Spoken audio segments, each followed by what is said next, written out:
For today's video guys, gagawa naman tayo ng tokwat baboy.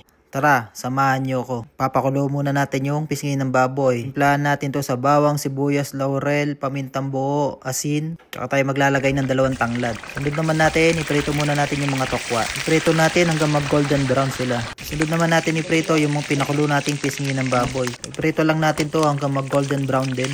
Pag ganito na yung itsura, pwede na yan. I-set aside na natin yan. Hiwain na natin yung mga tokwa ng ganito kalalaki na cubes cut. After natin makat yung mga yan, sunod natin yung baboy. So hiwain lang natin lang ng ganyan. Maninipis lang yung hiwa. Hiniwa ko siya ng ganyan para pantay yung taba at saka laman.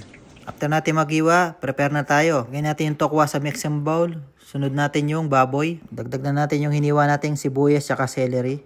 Tsaka tayo nagdagdag ng red chili at saka green chili. Lagyan natin ng toyo. Seasoning, titimplahan din natin yan ng lemon juice. After natin lagyan ng lemon juice, magdadagdag din tayo dyan ng pamintang pino.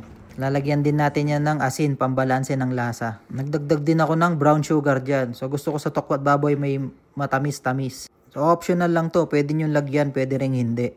So, i-mix lang natin mabuti para mag-well combine lahat ng mga pangsangkap na linagay natin. After ma-mix na mabuti, so ito na, luto na ang ating tokwat baboy. Marami pong salamat, like and share!